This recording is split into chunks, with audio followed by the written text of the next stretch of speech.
Hello, and welcome to Linguistics 1069, Bad Words and Taboo Terms. I am Randall Eggert.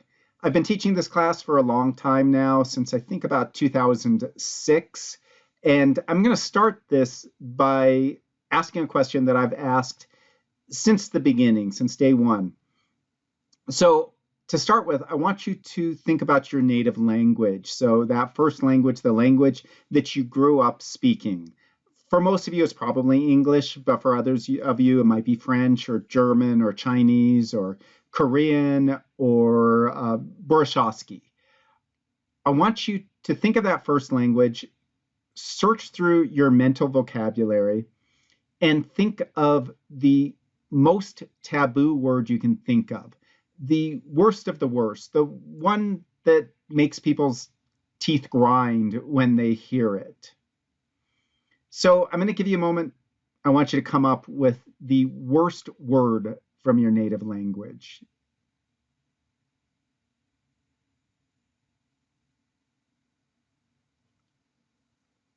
All right, so hopefully you've come up with that worst of the worst.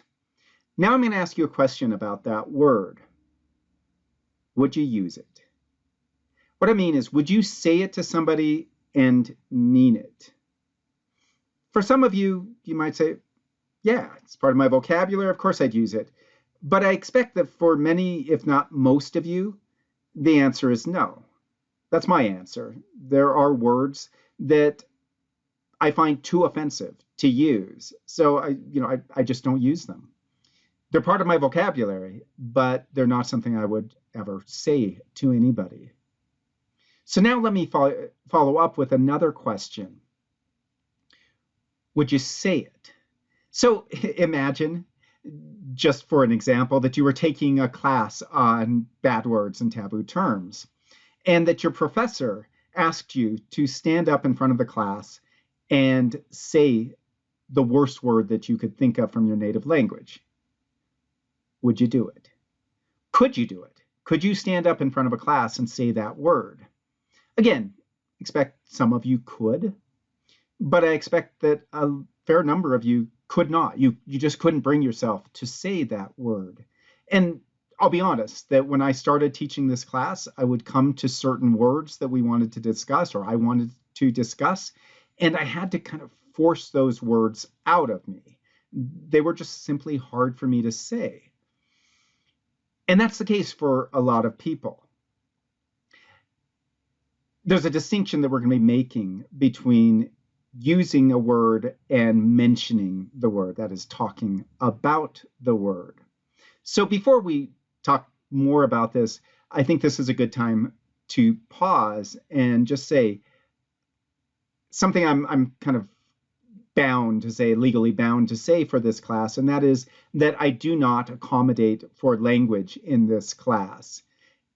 In other words, that I will not give you an out just because we're discussing a word or taboo language that offends you personally. That because the object of study in this class is words, taboo words, I can't just allow you to miss certain assignments because you find certain words offensive. And that's not to say that I don't expect you to be offended. I expect that all of us at some point or another are going to encounter words or language. I'll be playing videos of people using these words, and I expect that all of us at some point are going to be offended by what we hear. That's fine.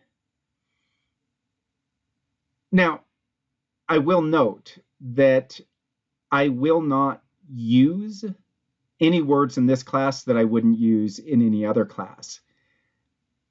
That said, I will say the words.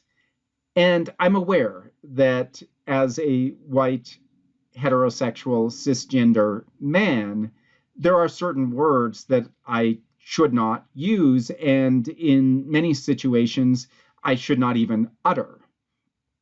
However, as I've said, these words are the object of study in this class, and I've made it a policy since I began teaching this class that any words that we're going to talk about, I will say. And the reason for this is, first of all, I don't think that I should privilege some words over others. There are some words that are going to offend some people. There are other words that will offend other people. I don't want to privilege one word over another. So I will say all of the words that we talk about.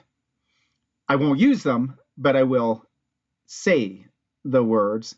The other reason I think it's important is because these words have power, and it dulls their power if I abbreviate them. If I say something like the N word or the F word or the C word, that dulls the power of them. And I think it's important for this class that we feel the full impact of these words.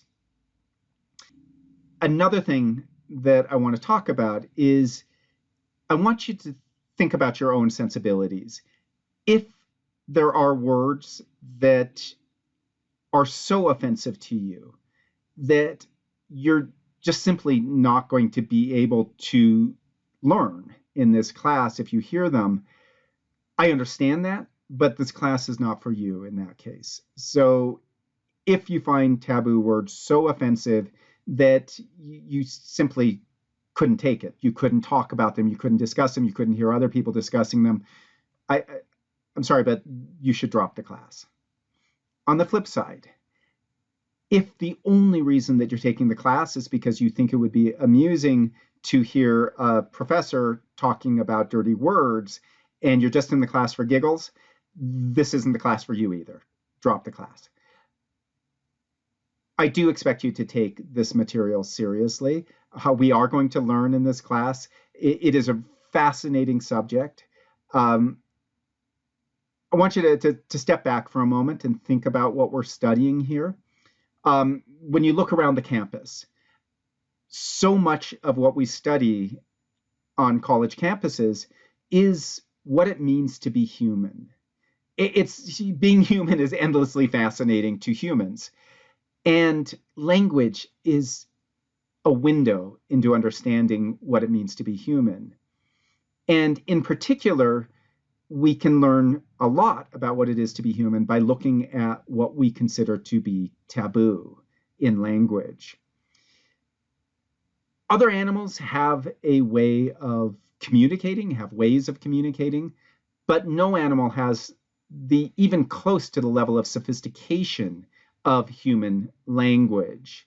And moreover, what we find is in every language that we have investigated, the 6,000 to 7,000 languages out there in the world, all of them have taboo language. All of them seem to have taboo words. So that is something that is specific, and it tells us something about what it is to be human. That's why I want to study this, and it is fascinating. And we will have a lot of fun in this class as long as you're approaching it from an attitude of curiosity, from an attitude of wanting to understand what we're looking at and find out why we use language the way that we do. That's fascinating. And I hope you're all as curious as I am about those aspects of human behavior. And if you are, you're going to do great in the class. If you approach it with that attitude of wanting to learn, then you're going to do great. And we're going to have a lot of fun over the course of the semester.